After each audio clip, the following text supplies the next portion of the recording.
Muchísimas gracias por acompañarnos en esta sesión que hemos organizado junto con IMQ Ibérica.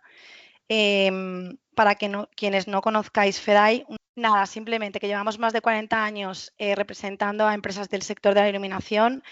Entre todas comparten muchas sinergias, información y experiencia en este sector que está en plena transformación y adaptación a las nuevas normativas, estándares de sostenibilidad, digitalización e internacionalización. Y nada, y ahora para comenzar os paso con Alberto Sánchez, responsable del área de compatibilidad electromagnética y dispositivos de radio, quien nos guiará a través de todos estos aspectos clave de la documentación técnica del producto y su importancia para el cumplimiento legal en el mercado europeo. Alberto, yo me silencio micro y todo tuyo. Muchísimas gracias. Muchísimas gracias, Paula. Vale, pues vamos a comenzar. La gente se irá uniendo poco a poco. Hoy vamos a hablar sobre todo de leyes. Vamos a hablar de tema legislativo para poder vender en la Unión Europea y para poder introducir productos en el mercado. De todo lo que no es tanto normativo, sino lo que tiene que hacer el fabricante para poder llegar a tener el marcado C. Para hacer el marcado C no hablaremos de homologación, no hablaremos de certificación, hablaremos de declaraciones de conformidad, documentación de producto, evaluación de riesgos, del marcado CE propiamente dicho. Paso a compartir la pantalla.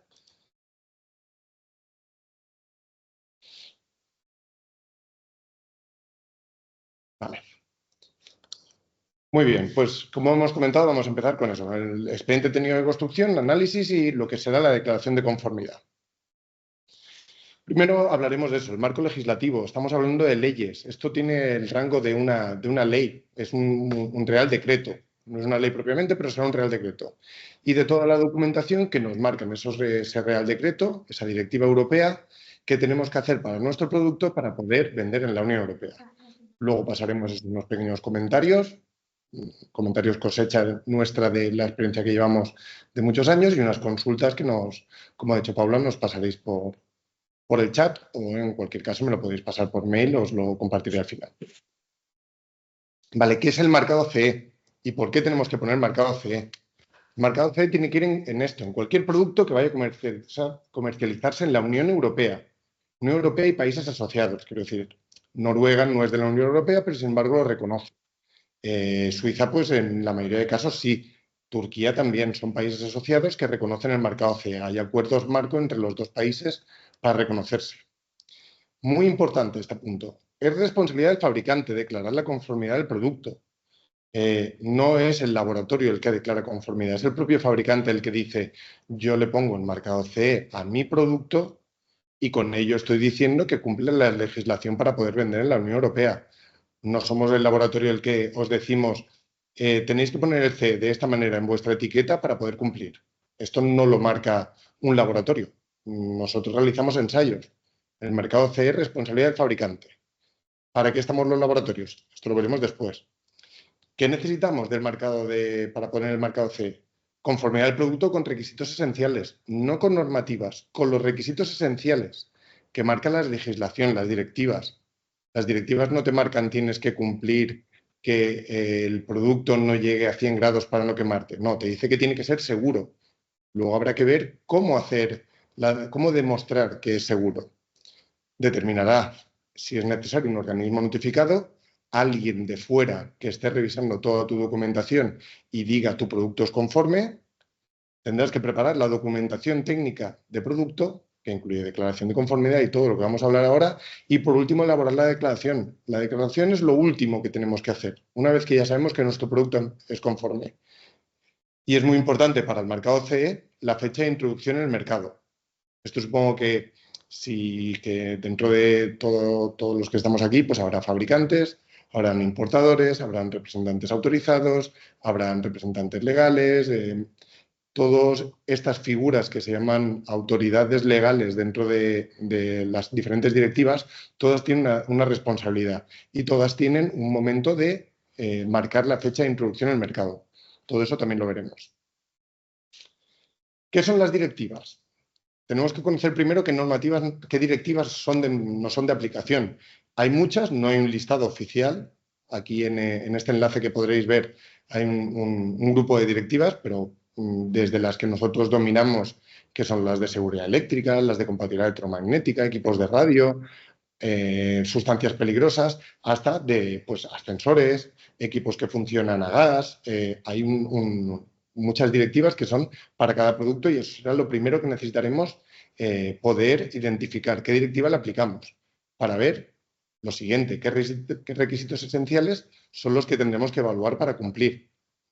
Y una vez que tengamos esos requisitos esenciales, nosotros tendremos que ir a buscar cuál es la herramienta que nos da presunción de conformidad.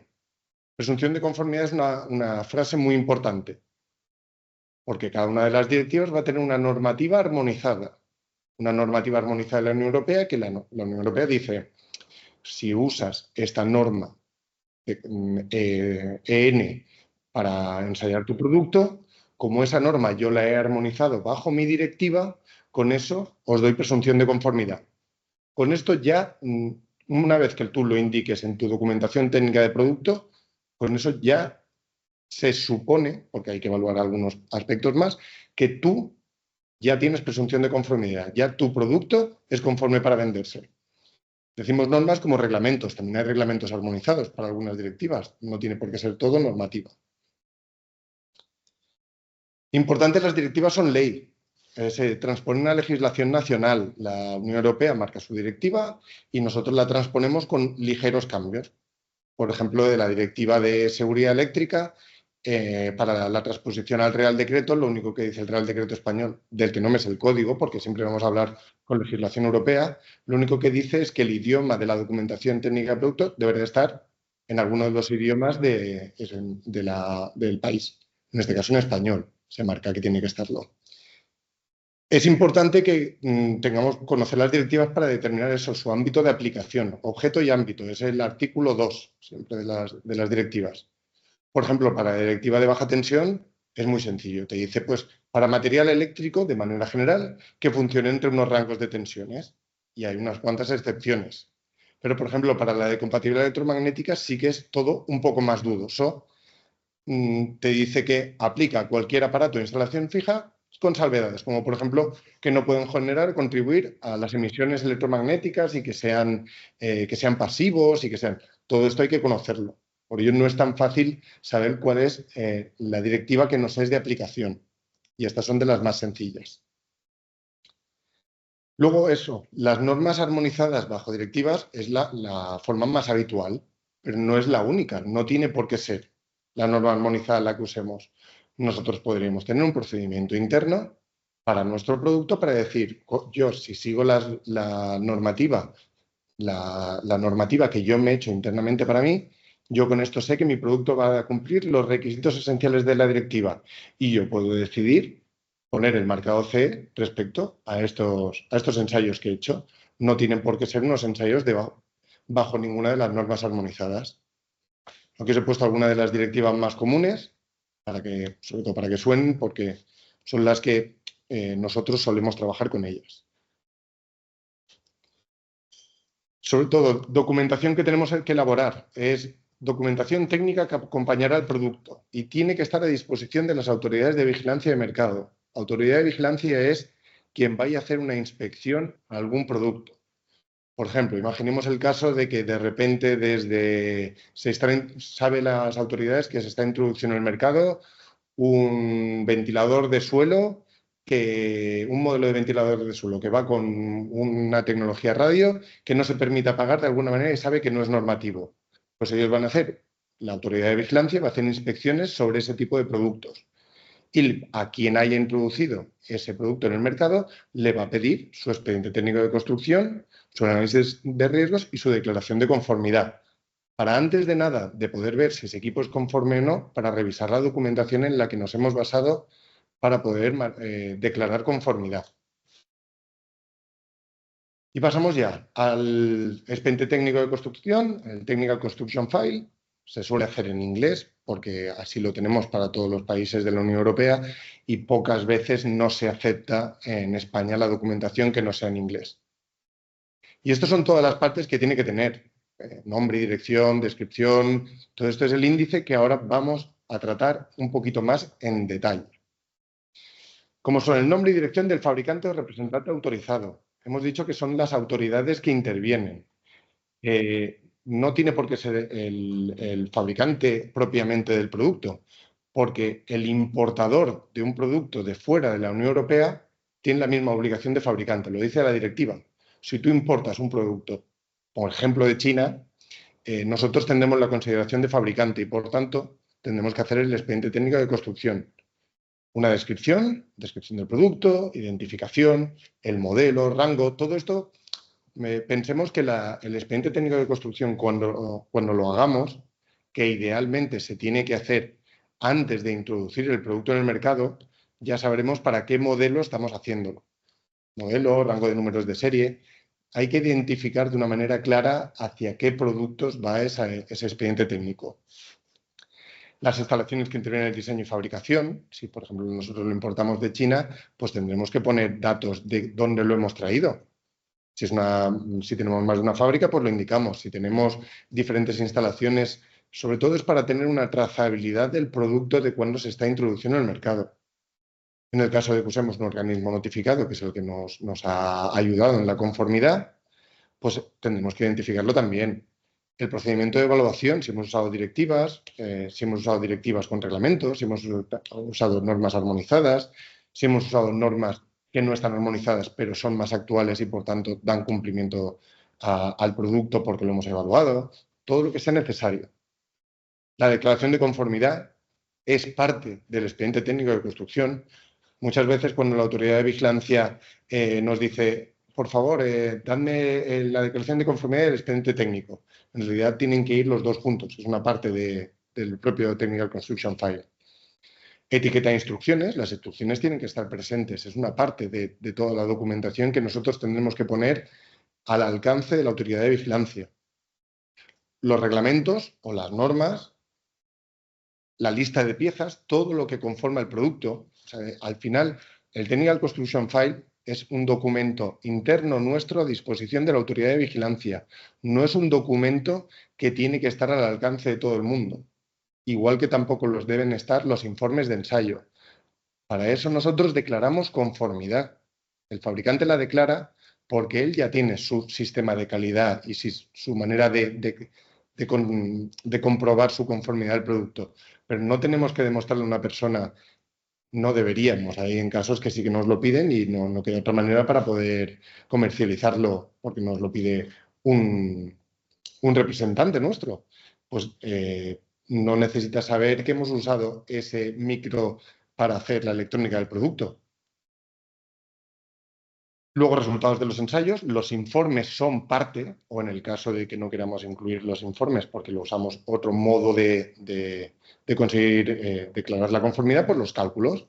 Podríamos no haber tenido informes de ensayo y nosotros somos un fabricante que tiene sus propias maneras de realizar los ensayos y no crea informes, crea otro tipo de documentación.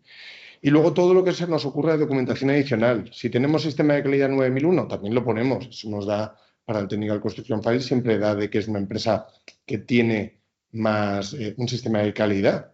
Fotos del producto, fotos de la construcción, todos los planos, diagramas de conexión, aunque debieran ir en las instrucciones, también lo podemos poner. Si queremos datasheets de los componentes para tener más trazabilidad. Al final, este es un documento interno nuestro que la autoridad de vigilancia puede revisar, pero cuanto más información tengamos y podamos darles, siempre será mejor.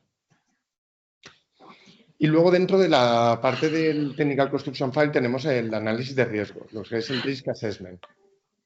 Nosotros tenemos que evaluar los riesgos que tiene ese producto. ¿Por qué tenemos que evaluarlos? Si ya estamos diciendo que podemos cumplir normas EN. Puede ser que estén contemplados en las normas armonizadas, pero no es así en todos los casos. Nosotros usamos esta norma en el guía 32, que es una guía específica para esto, pero se puede usar cualquiera de ellas. Hay que calificar los riesgos. Supongo que esta curva la habremos visto de muchas maneras. Se califica el riesgo, de qué manera es, si es severo y cuál es la manera de poder decir que ese riesgo lo podemos mitigar o no. Y ahora al final pondré el ejemplo de unos riesgos de un producto.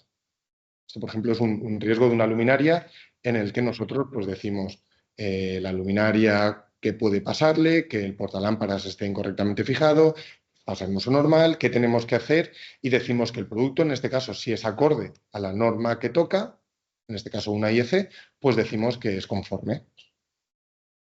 Pero no siempre es así.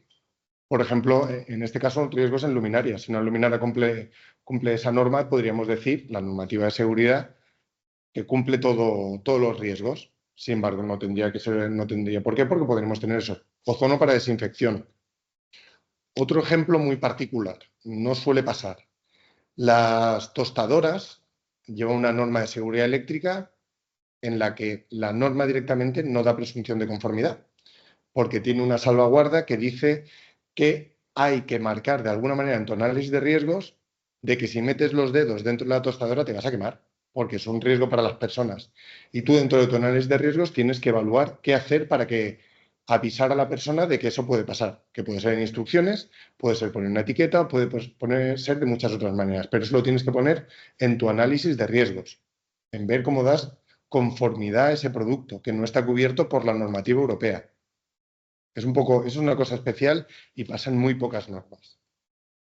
Pasamos a la parte importante, que creo que es la que más interés puede suscitar, que es la declaración de conformidad. La declaración de conformidad ahora supongo que mucha gente estará sufriendo porque cada vez lo están pidiendo más y más y cada vez se están poniendo un poco más, se están poniendo las pilas para que sea de la manera correcta.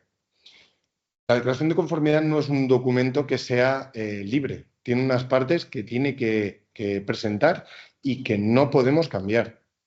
El código unívoco de identificación. Eso me lo han preguntado muchísimas veces. ¿Qué es el código unívoco? Es la manera que yo tengo de identificar que esa declaración de conformidad la he emitido y está dentro de mi sistema de calidad. Poder dar una trazabilidad. También tenemos pues lo mismo que antes, el fabricante representante, número de serie, el modelo, la identificación. Tenemos que dar trazabilidad siempre. Tenemos que permitir que alguien que vea la declaración de conformidad pueda decir, verdaderamente la declaración que me has dado y el producto que yo tengo le aplican uno a otro. Los datos del organismo notificado, como siempre se procede, la legislación pertinente que cumple, nombre y firma y fecha. Ahora lo tratamos. Este enlace que vemos aquí abajo un poquito, hay una pequeña guía de cómo emitir una declaración de conformidad y cómo realizarla. Nombre y dirección. Recordemos, si el producto se fabrica fuera de la Unión Europea, el certificado de conformidad, la declaración de conformidad, el certificado de cumplimiento, todo lo que viene de fuera no es válido. La Unión Europea marca que es el representante, el fabricante, alguna de las autoridades que intervienen en la elaboración del producto, que es de la Unión Europea el que tiene que emitir la declaración de conformidad. Nosotros no puede venir alguien de fuera a decir que es conforme el producto con unas leyes bajo las que no está. Entonces, luego, identificamos el producto. Declaración en que conste que asume la plena responsabilidad. Esta frase ha dado muchísimas vueltas, pero tiene que ser así. La presente declaración de conformidad se expide bajo la exclusiva responsabilidad del fabricante y en algunos casos pone o del representante autorizado. Hay que poner uno de los dos, el que toque. Recordemos que si eres un importador, tienes la consideración de fabricante. Esto es muy importante. No podemos decir, ya, yo es que lo traigo de China y ya me dan la declaración de conformidad de China. No. Si tú la traes de China, tú tienes consideración de fabricante.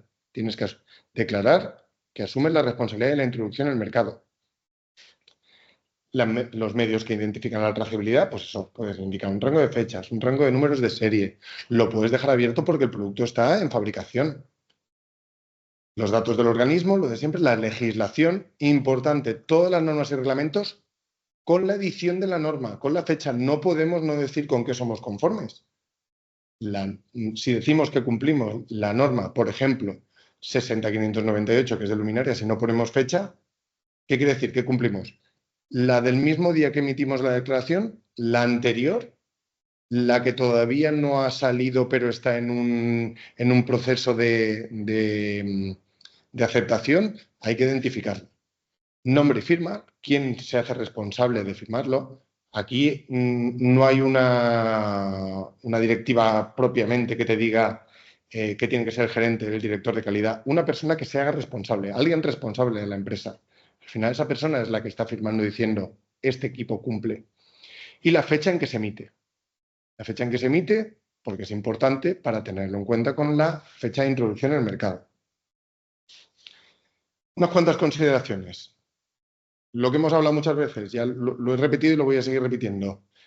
Declaramos con esta documentación, con este pequeño documento, estamos diciendo que nuestro producto es conforme, que hemos tenido en cuenta todo lo necesario para cumplir los requisitos esenciales que se marcan en la directiva. Estamos dando vueltas a lo mismo, pero estamos diciendo que cumplimos una ley en este caso un Real Decreto, una directiva europea.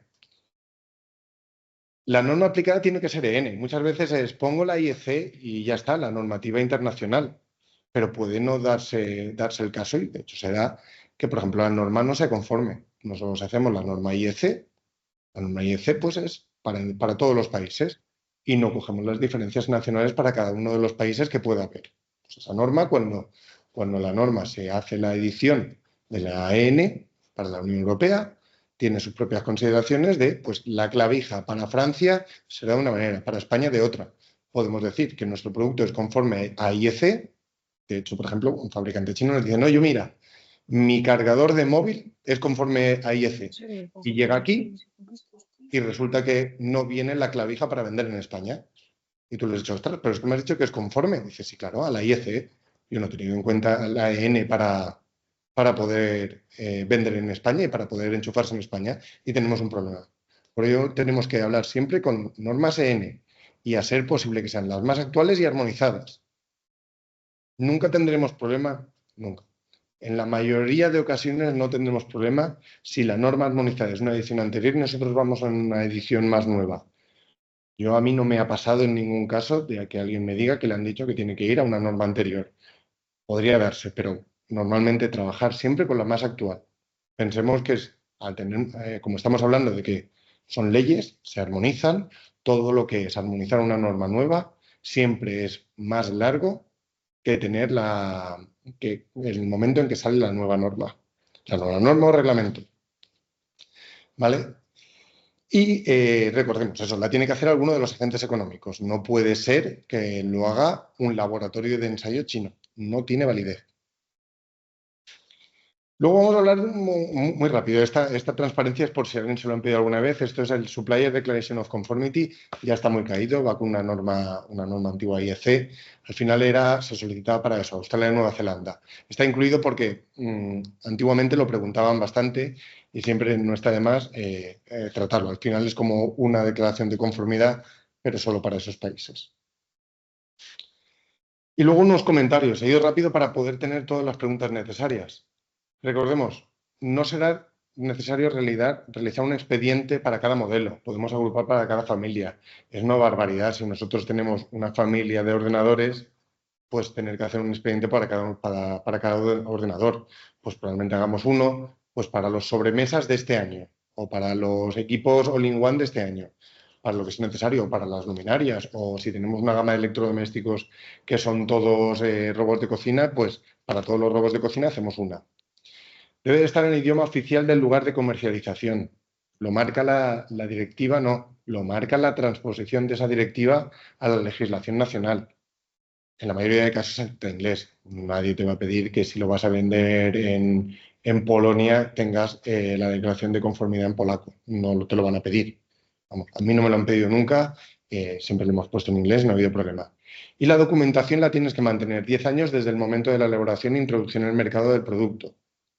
Supongo que ahora vendrán las preguntas de qué quiere decir la introducción al mercado, que es en el momento en que nosotros ponemos. Hay muchas salvedades, porque puede ser que sea el momento en el que entra por aduanas, depende de unos procedimientos de aduanas la introducción al mercado. Esto es un poquito fuera.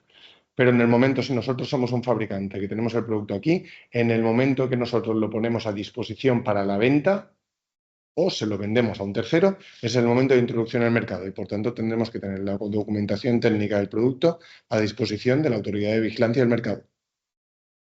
¿Vale? Y por mi parte ya está. He ido muy rápido para poder tener preguntas porque hoy somos muchísimos y creo que van a haber bastantes preguntas. Muchas gracias. Espero que haya sido de ayuda y al final tendréis mi correo electrónico para poder enviarme sin ningún tipo de rubor las consultas que tengáis. Pues muchísimas gracias a todos. Muchísimas Ha sido gracias, un placer. Alberto. Muy interesante. Muchas gracias.